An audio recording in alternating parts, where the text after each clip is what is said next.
The hunt for Veerappan அப்படின்ற web series இயக்கி அதன் மூலமாக பிரபலமடைந்த அறிமுக இயக்குனர் செல்வமணி செல்வராஜ் அவருடைய இயக்கத்தில் துல்கர் சல்மான், ராணா டகுபதி, சமுத்திரக்கனி, பாக்கியஸ்ரீ போஸ்னு பல நட்சத்திரங்களுடைய நடிப்பில் சமீபத்தில் தெலுங்கு, தமிழ், மலையாளம் உள்பட பல மொழிகளில் பேன் இண்டியன் ரிலீஸ் ஆகியிருக்கக்கூடிய திரைப்படம் தான் காந்தா.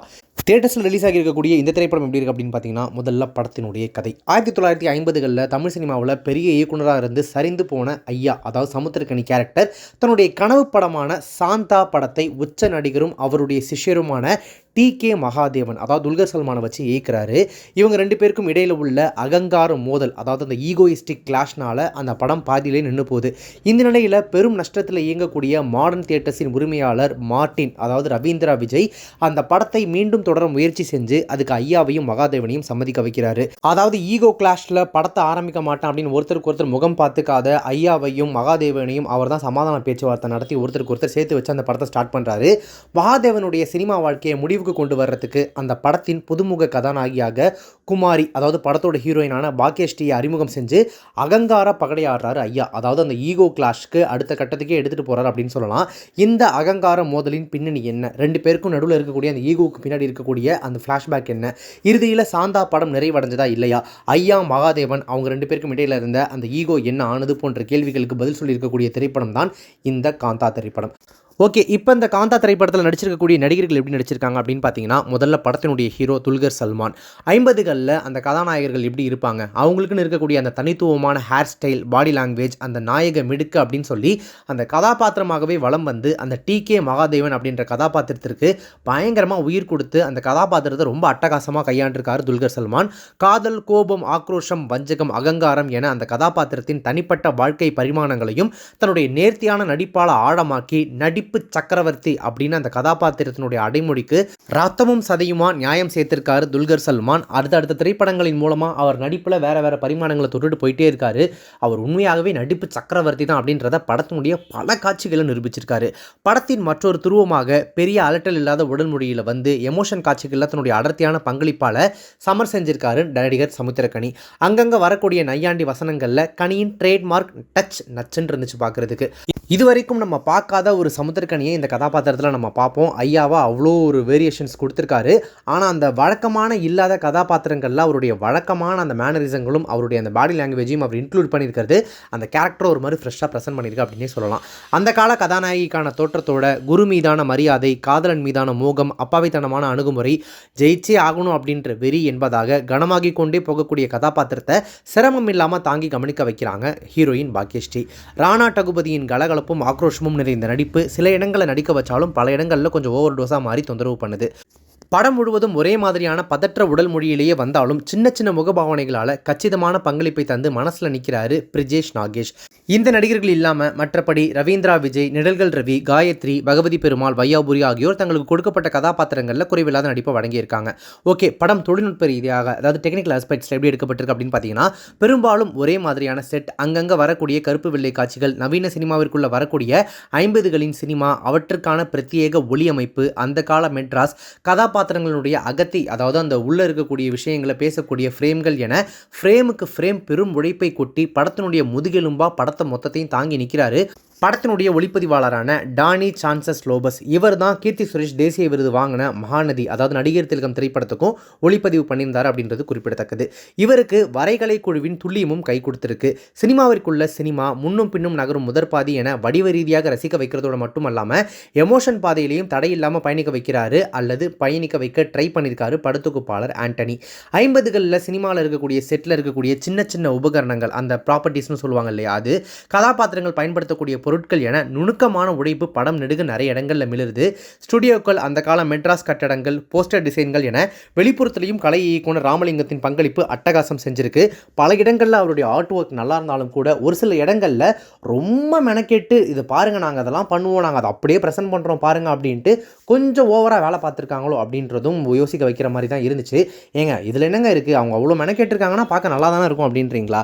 சில இடங்களில் அதெல்லாம் தேவையே இல்லையோ, அதெல்லாம் ரொம்ப மெனக்கெட்டு பண்ணணுன்றதுக்காக பண்ணியிருக்காங்களோ அப்படின்ற ஒரு எக்ஸஸ் ஃபீல் இருந்துச்சு.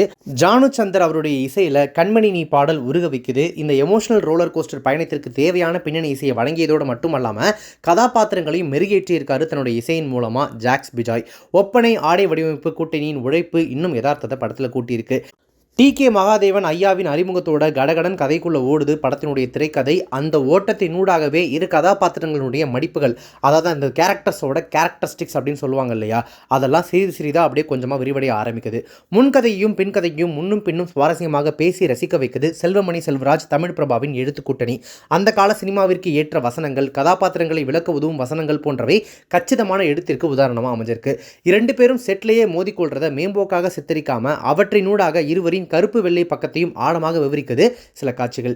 இருவரில் யார் நல்லவங்க யார் கெட்டவங்க அப்படின்ற கேள்வியை இறுதி காட்சி வரைக்கும் எடுத்துட்டு போனது கண்டிப்பாக திரைக்கதையினுடைய வெற்றிக்கு ஒரு சாட்சி அப்படின்னே சொல்லலாம். இந்த இரு கதாபாத்திரங்களுக்கு இடையிலான இந்த சறுக்கு மர விளையாட்டு கொஞ்ச நேரத்துக்கு ரிப்பீட் அடித்து தொந்தரவு பண்ணாலும் கூட அந்த காட்சிகளை முடிக்கிற விதத்தில் அந்த பிரச்சனை ஒரு மாதிரி கலைஞ்சிருது. இரு பெரும் கதாபாத்திரங்களுக்கு இணையாக கதாநாயகி பாக்கியஸ்ரீ கதாபாத்திரம் சரியான திரை நேரத்தோடு வந்து அதனூடாக திரைக்கதையை நகர்த்திய விதமும் கண்டிப்பாக சுவாரஸ்யமாக இருந்துச்சு. அட்டகாசமான இடைவேளை இரண்டாவது பாதிக்கு எதிர்பார்ப்பையும் கூட்டுது. ஆனால் இரண்டாவது பாதி முழுவதுமாக முதற் பாதியின் பாதையிலிருந்து கம்ப்ளீட்டாக விலகி வேற ஒரு பாதையில் போக தொடங்குது. ராணாவின் வருகை, அவரினுடைய சின்ன சின்ன மேனரிசங்கள், மர்மத்தை விவரிக்கக்கூடிய காட்சிகள், எல்லா துணை கதாபாத்திரங்களும் மையக்கதையை தொட்டு செல்லும் விதம் போன்றவை தொடக்கத்தில் சுவாரஸ்யத்தை கொடுத்து ரசிக்க வச்சாலும் அதே சுழலுக்குள்ள, அதாவது ஒரு சின்ன லூப்பில் மாட்டின மாதிரி திரைக்கதைக்குள்ளே சிக்கிக்குது. அதனாலேயே முதல் பாதி கட்டி வைத்த எமோஷன் சிகரம் சிறிதாக வலுவிழந்து மங்க தொடங்குது. எமோஷனலாக கதாபாத்திரங்களோடு இருந்த நெருக்கம் இரண்டாவது பாதியில் கொஞ்சம் கொஞ்சமாக நம்மளை விட்டு போகுது. பெரும் பயணத்திற்கு பிறகு இறுதி காட்சிக்கு முன் மையக்கதைக்கு வரக்கூடிய திரைக்கதை அடுக்கடுக்கான ட்விஸ்ட்டுகள், கதாபாத்திரங்களின் எமோஷன் யூட்டர்ன்கள், உணர்வுபூர்வமான தருணங்கள் என பழைய பாதையை திரும்ப பிடிச்சாலும் கூட ஏனோ அந்த பழைய உணர்வு நமக்கு கைகூடாமலே போயிடுது. ஐடியாக்களாக சில காட்சிகள் நம்மளை கவனிக்க வச்சாலும் கூட அவை முழுமையான தாக்கத்தை ஏற்படுத்த தவிர பிரதான கதாபாத்திரங்களுடைய அந்த நேர்த்தியான நடிப்பு அந்த குறைய ஓரளவுக்கே சரி செய்யுது. இதனால் எமோஷன் எடைக்கல்லாக கணக்க வேண்டிய இறுதி காட்சி, அதாவது அந்த கிளைமேக்ஸ் அழுத்தம் இல்லாமல் அது பாட்டுக்கும் ஓடுது. மொத்தத்தில் இந்த காந்தா திரைப்படம் எப்படி இருக்குது அப்படின்னு கேட்டிங்கன்னா, தேர்ந்த ஆக்கத்தோடு ஓடக்கூடிய திரைப்படம், அதாவது ஒரு செம்மையான மேக்கிங்கில் படம் பார்க்குறதுக்கு அப்படி இருக்குது. அட்டகாசமான நடிப்பு, சுவாரஸ்யம் சேர்க்கும் முதற்பாதி போன்றவற்றை காலி செய்யக்கூடிய இரண்டாவது பாதி ஆட்டத்தால் தன்னுடைய காந்தத்தன்மையை இழந்து ஆடியன்ஸை ஒரு கட்டத்துக்கு மேலே விலக்கி வச்சிருது அல்லது விலகிற மாதிரியான ஒரு உணர்வை கொடுத்துருது இந்த காந்தா திரைப்படம். தேட்டரில் போயிட்டு பார்க்குற அளவுக்கு இந்த திரைப்படம் ஒர்த்தா அப்படின்னு கேட்டிங்கன்னா, கண்டிப்பாக படத்தோட அந்த மேக்கிங்காகவும் அந்த ஆர்ட் டிபார்ட்மெண்ட்லேருந்து ஒளிப்பதிவுலேருந்து ஆடை வடிவமைப்பு மேக்கப்னு ஒரு பெரிய டீம் ஒரு ஆகப்பெரும் உழைப்பை போட்டிருக்காங்க. அது மட்டும் இல்லாமல் படத்தில் நடிச்சிருக்கக்கூடிய நடிகர்கள் தங்களுடைய கதாபாத்திரங்களை உணர்ந்து ஒரு சூப்பரான பர்ஃபார்மன்ஸை கொடுத்துருக்காங்க. இது எல்லாத்துக்காகவும் கண்டிப்பாக தேட்டரில் போயிட்டு பார்க்க வேண்டிய ஒரு முக்கியமான திரைப்படம் தான் இந்த காந்தா. ஆனால் கொஞ்சம் இந்த ஆர்ட் ஃபில்ம் அப்படின்ற கேட்டகரிக்குள்ளே வந்துடுறதுனால படம் ரொம்ப ஸ்லோவாக போகிற ஒரு ஃபீல் கண்டிப்பாக உங்களுக்கு இருக்கும். இல்லை ஸ்லோவாக போனாலும் நான் படத்தை ரசிக்கக்கூடிய ஆள் தான், சினிமா ரசிகர் தான் அப்படின்னாலுமே கூட இரண்டாவது பாதி நான் சொன்ன மாதிரி கதையிலேருந்து கம்ப்ளீட்டாக விலகிடுறதுனால உங்களுக்கு கொஞ்சம் போர் அடிக்கிற மாதிரியான டயர்னஸ் ஃபீலை இந்த படம் உங்களுக்கு கொடுக்க தான் செய்யுது. அது மட்டும் இல்லாமல் ஒரு பெரிய டீம் சேர்ந்து ஒரு பெரிய எஃபர்ட் போட்டிருக்காங்க. பட் ஸ்டில் ஒரு சில இடங்களில் இன்னும் கொஞ்சம் பெட்டராக வேலை பார்த்துருக்கலாமோ அப்படின்னு இருந்துச்சு. எல்லாருமே படத்தோட ட்ரெய்லர் பார்த்துட்டு எப்பா ரொம்ப நாள் கழிச்சு ஒரு சூப்பரான படம் பார்க்க போகிறோம் அப்படின்ற மைண்ட் செட்டில் இருந்திருப்பாங்க என்ன மாதிரியே. அவங்களுக்கு இந்த படம் பார்த்து முடித்தோடனே அந்த முழுமையான திருப்தி, அந்த உணர்வு வரல அப்படின்றது தான் உண்மை. படம் என்னமோ ஒரு முழுமையடையாத ஃபீலை கொடுக்குறது அப்படின்றதே இந்த படத்தினுடைய ஒரு மிகப்பெரிய குறையாயிடுச்சு. அது மட்டும் இல்லாமல் செட்டெல்லாம் சூப்பராக போட்டிருக்காங்க. ஆனால் ஒரு சில இடங்களில் அந்த கிரீன்மைட் காட்சிகள் ரொம்ப அப்பட்டமாக தெரியுது. ஒரு சில இடங்களில் அந்த செட்டு திரும்ப திரும்ப ரிப்பீட் ஆகிற ஃபீலும் இருந்துச்சு. குறிப்பாக சொல்லணும் அப்படின்னா ஒரு படிக்கட்டு செட்டு ஒன்று போட்டிருப்பாங்க. அந்த படிக்கட்டிலே பெரும்பாலான காட்சிகள் வர்றதெல்லாம் பார்க்கும்போது கொஞ்சம் பட்ஜெட் வைஸ் ரொம்ப டைட்டாக படத்தை எடுத்திருக்காங்களோன்னு தோணுச்சு. இன்னும் கொஞ்சம் தாராளமாக செலவு பண்ணியிருந்தா இந்த படம் இன்னுமே கூட சூப்பராக வந்திருக்குமோ அப்படின்ற நமக்கு நிறைய இடங்களில் தோணாமல் இல்லை. படத்தில் பெரிய வன்முறை அல்லது அடல்ட்ஸ் ஒன்லி காட்சிகள்லாம் இல்லை. தாராளமாக குடும்பத்தோடு போயிட்டு பார்க்கக்கூடிய ஒரு திரைப்படம் தான். அதோடைய மேக்கிங்காக தேட்டரில் கண்டிப்பாக ஒரு தடவை பார்க்கக்கூடிய திரைப்படம் தான் இந்த காந்தா. இன்னும் கொஞ்சம் நல்லா எடுத்திருக்கலாம், குட் ஹவ் பீன் பெட்டர் அப்படின்றது தான் படம் பார்த்து முடித்த பல பேருனுடைய கருத்தாக இருந்துகிட்ருக்கு. ஸோ அதை மனசில் வச்சுட்டு நீங்கள் படத்தை போயிட்டு பாருங்கள். இந்த காந்தா படத்தை நீங்கள் பார்த்துறீங்க அப்படின்னா படத்தை பற்றி உங்களுடைய ரிவ்யூ என்ன, கருத்துக்கள் என்ன அப்படின்றத கமெண்ட்ஸில் மென்ஷன் பண்ணுங்கள். இப்போ இந்த ரிவ்யூ உங்களுக்கு ரொம்ப பிடிச்சிருந்துச்சு அப்படின்னா லைக் பண்ணுங்கள், ஷேர் பண்ணுங்கள். நம்ம சேனல் இது வரைக்கும் சப்ஸ்கிரைப் பண்ணதவங்க யாராவது பார்த்துட்டீங்க அப்படின்னா மறக்காம உடனே இப்போவே நம்ம சேனலுக்கு சப்ஸ்கிரைப் பண்ணிட்டு பக்கத்தில் நோட்டிஃபிகேஷன் பெல் பண்ணி மறக்காம டிங்கு நினைத்துருங்க.